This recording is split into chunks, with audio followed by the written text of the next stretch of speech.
Hey guys, we're gonna just jump straight into Ellie's point of view. At dinner, I tell mom and dad about my day. Ellie said his old friend Davis was here, and we were thankful he had people he knew. He also had Nichelle, but she's kind of annoying in my opinion. I wouldn't say that in front of Nicole though; it'd probably make her mad. Mom and dad talked about how they were going to go out with Miss Jake to see if they could find Nick. I hope they could. And Ella asked how far they were gonna go. Dad clears his throat. Well, I need you kids to stay with your Uncle Ricky, and then he cuts a piece of his stick and continues. We're going back to New Orleans, but we ain't staying. We're looking for Nick, and we're gonna retrace them steps if we can. I hope they find him, and El nods. And Mom adds, looking at Dad, we're going to leave tomorrow when you kids go to school. We don't know how long we'll be gone, but I swear to God we'll be back. Give us 2 weeks and a few days to travel. Anything could happen, and we need to stay positive for Rochelle and them. Elle and I nod. We will. We'll be there for Nicole and her sisters, I promise. After dinner, we separated for the night, and I'm sure the other houses are all set up the same, so there would be about 3 rooms to spread his kids out in. I was glad Mom and Dad were going to help Nicole's mom, and I hope they were successful. I closed my eyes, falling asleep.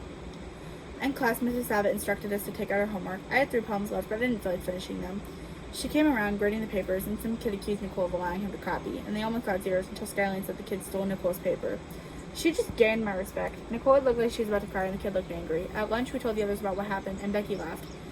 Yeah, Logan's kind of a jerk. He and Noah got into a fight once in grade school, and Noah lost. We laughed and Noah blushed, saying that he tried his hardest. Logan was a cheater, and he played dirty, according to Becky. Skyline kept glancing at the table where Brian sat, and I wondered if she liked him. She looked at him a lot. She probably knew every little detail about him by now. Maybe she doesn't, but Nicole does. He was reading. He reads all the time at lunch now. I glance at him too, from time to time. I'm trying to see what Skyline sees. To me, he's just a kid. Noah and Nicole were super close, and I didn't point it out. I knew they'd both turn red. They looked cute together. When we had to separate, it was a shame. I enjoyed hanging out with Eli and Becky. Hopefully we could see everyone as a group over summer break, or it would be extremely boring. I love typos.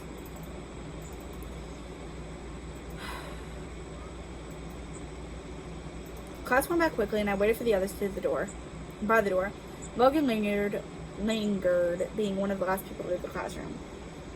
Nicole asked Skyline to take the younger ones home with her, and then she and Ella left. We began walking, and Cover was giving Ella piggyback rides, swinging Ella around as he ran past us and came circling back. Nichelle had a turn, then Cover allowed Jackie and Raquel to get one too.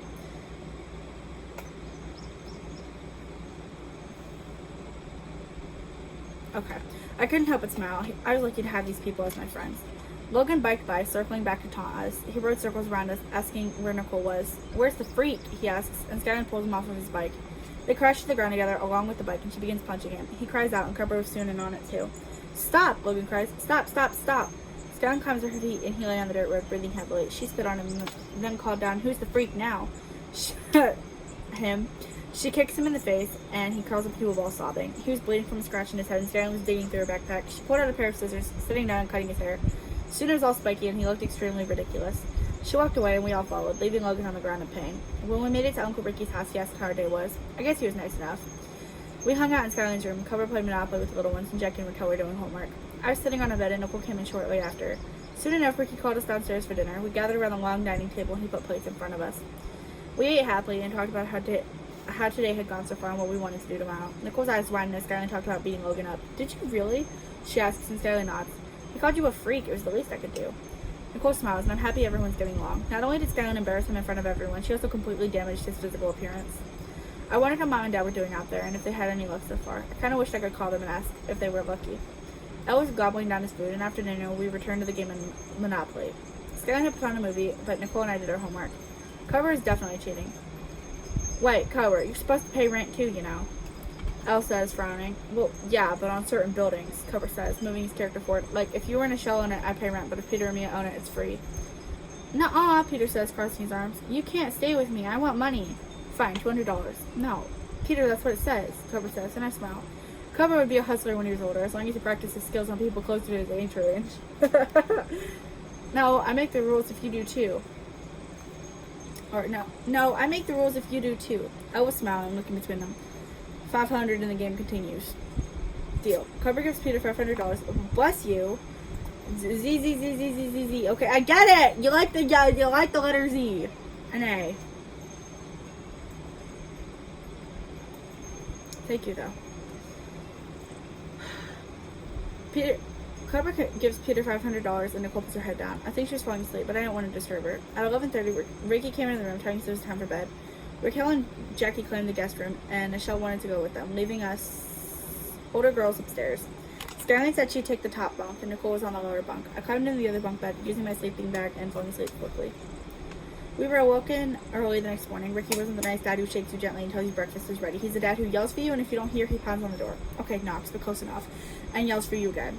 We were all downstairs quickly. I wondered if Aunt Skylar would be released anytime soon. I also wondered where Mom and Dad were right now. We walked to school, and Logan crossed the road when he rode up on us. His hair was still funky, and Skyline smirked. Nicole laughed when she saw him, and we walked into Mrs. Abbott's classroom after dropping the younger ones off. Logan had his fists balled up when we walked in, but nobody said anything to him. Instead, Skyline smiled, waving and saying good morning. He ignored her, staring straight ahead instead. Mrs. Abbott came in and passed out books. We all groaned. Nobody liked reading other than Brian. I glanced back. He was reading the back of it, and he set it down uninterested. He glanced over at me, and we locked eyes for a minute. I quickly turned away, feeling my face heat up. I hope he didn't think I was staring at him. She told us that we had to read the first 5 chapters and begin reading for the next 30 minutes. Noah was skimming the book. He flipped through the pages a little too quickly. Nicole had her head in her hand, and she flipped pages very slowly. She must not be interested. Logan was staring at the same page for a while. I saw a paper ball hit him in the back of the head, and he turned around. I glanced back, and Skyline went back, pretending to read. Mr. Logan, keep reading, Mrs. Abbott calls. He opens his mouth, closing it and going back to looking at the book. Mrs. Abbott asks how far we got, and everyone made it to at least chapter 2, which sparked our discussion. Nicole put her head down, and I wondered if she was okay. Maybe she missed her parents, and if her mom doesn't come back, she'll have no one. Dang, Elley, you're such a good pessimist. That glass is half full. No, the glass isn't even real. Let's be honest. Finally, we're dismissed for lunch. We crowd around our table, and Becky smiles. So over summer, my dad said y'all could come over as long as you've got good house etiquette or whatever. I'm allowed to go out whenever too. I hope y'all still want to hang out. Okay, so Google didn't do it. I did this.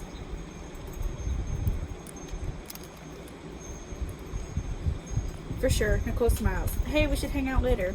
We really should. Eli smiles, looking over at me. Hey, stop. You're not allowed to lick your butt on my keyboard. You know this. Yeah, you know that. I blush. We always sat next to each other, but I don't think he realized I had a crush. I guess it was a good thing, since it kept him from making any jokes or anything. Everyone agrees to hang out later after dropping our siblings off, and Noah says he knows a spot. Not many people know about it. We could hang out there. Nicole smiles, and I wonder if he showed her the place yesterday. Everyone starts their own conversation, and two were whispering about something before Noah cleared his throat. Nicole and I have something we want to tell you. He smiles, but he looks a little uncomfortable. We're dating. I hope everyone's okay with that. Oh, how cute, Skyline exclaims. I hope she wasn't being sarcastic. Becky smiles. That's sweet. Ooh, we should talk about our crushes. We haven't had the chance to gossip like that yet. Everyone is silent for a minute, and Becky smiles. I'll go first. I have a boy who works with me at the farm, and I think he's really cute. I've liked him since I was like 7. I don't know how to tell him, though. Just go for it, Nicole smiles. It's what my mom always told me. Becky blushes. Well, maybe I'll tell him when I see him over the weekend. I'll let you guys know how it goes. We nod. Eli says he's interested in someone, but he doesn't want to say who. I hoped it was me, but I don't think it is. Like Logan said, we're freaks. Well, so is he. Let's be real. He's got like the genetic mutation version of eczema and stuff, so he's literally the son of a special infected. Skyline said everyone here was ugly, and that made us laugh. Cooper said he wasn't interested in anyone, but he didn't think we were all ugly. I lied and said I didn't know. I felt like Nicole when we first met, telling me she didn't have a crush on anyone, but she looked at Brian with hearts in her eyes. I felt bad for her. I wondered if she truly moved on or if this was how she was coping. Hey, you know how Brian sits alone? Why don't we invite him over here? He was our friend when we first moved here. Or when he first moved here, Becky says, and Skyline's eyes widen. No, thank you. He's fine. He didn't like hanging out with people. He literally had like 2 or 3 friends back in New Orleans, not even. Can you stop? I'm gonna stab you on accident. Oh, Becky looked confused. He seemed really cool though, didn't he, Noah? They used to hang out all the time after school. Noah shakes his head. No, he didn't. I didn't care for him. He was kind of weird. I think he might be gay. I stare at him, but no one seemed to notice. I didn't think Brian was gay, but I guess everyone has their own opinions. Nicole looked a little uncomfortable with everyone talking about Brian. I knew they used to be best friends. He was always at our house before middle school, before me probably. Did I ruin something that could have been beautiful? Yes! Yes, you did!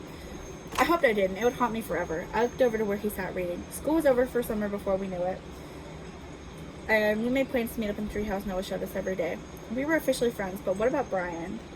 Okay, Elley, why do you care about Brian, first of all? Second of all, that's it for Elley. Next is Brian himself. So let's see how Brian is coping and dealing with the fact that he lost Nicole as a friend.